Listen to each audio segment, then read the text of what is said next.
Hi guys! Magandang hapon. Hapon na tayo magsisimula sa ating vlog kasi naglinis muna ako. Inayos ko muna yung bahay para walang iisipin. So ngayon tayo mag-ano. Kasi ang gagawin ko today is mag-haul at iti-try on ko yung mga napamili ko sa Zara. At ito yung ating napamili. At may shoes din pala akong nabili sa sa tawag doon, sa Nelson. Ito yung napamili natin sa Zara. Konti lang naman. Hindi tayo ganun ka dami kasi wala ang budget. Ito, white pants. Baggy ba? At ito yung black linen dress. Pero mahaba siya. So baka puputulan ko pa to. Pero maganda yung fit nito.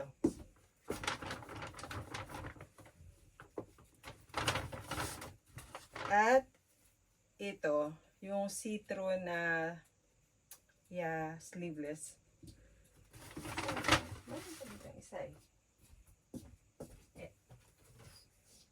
And this one, yung bodysuit na white.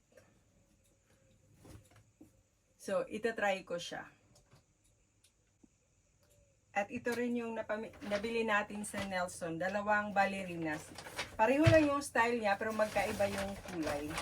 Ito siya. Kasi naghahanap ako ng ballerinas ba. Kasi di ba ngayon, oso.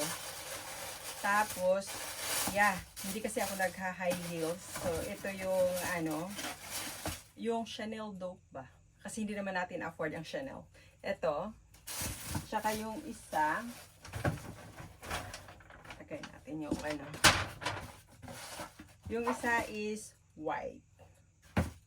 So, ito yung una nating itinry. Yung white na jeans at saka itong white na bodysuit. Ito siya. Tapos, pinair ko ng white na ballerinas. Ganyan siya. Diba? Okay naman. Pwede rin siya lagyan ng belt, pero mas bet ko na walang belt. Maganda siya, pero mas bet ko yung parang walang belt.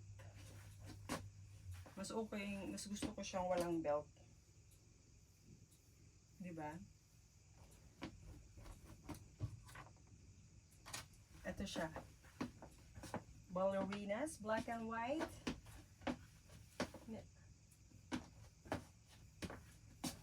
Ito yung likod. So, hindi ko sure sa belt. Mas gusto ko yatang wala. Yung ganyan lang siya. O, diba? So, ito yung second na, yung pangalawang itatry ko. Di ba maganda? Sexy pa kasi may paslit dito. Tapos, pwede siya sa black and white ballerina din i-pair.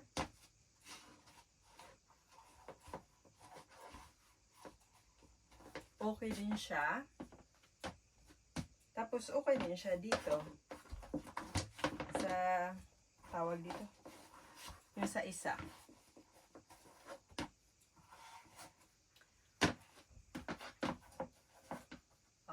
Diba?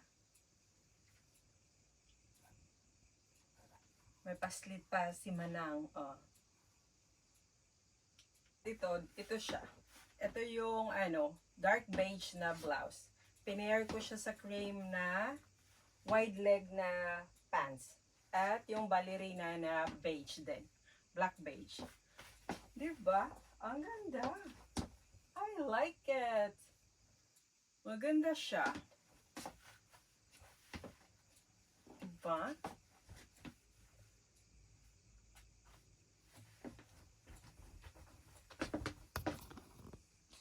Maghahanda na tayo ng dinner. Ito yung dinner natin ngayon. Salmon. Nilagyan ko na siya ng salt and pepper. Tapos, aduhan ko din siya ng lemon. Ito yung salad natin for today. Microgreens, at saka salad leaf, cucumber, bell pepper. Tapos, gagawan ko lang siya ng olive oil dressing. At meron tayo ditong quinoa with turmeric. So, ito na yung ating salad. Very colorful. High protein salad. Tapos hintayin ko na lang maluto yung yung salmon. And we're ready to eat. So, ito na ang ating dinner. So, kakain muna ako, guys. So, i-end din natin ang ating vlog. Salamat sa panunood. At kung nagustuhan nyo, sana please like and subscribe. Thank you. Bye-bye.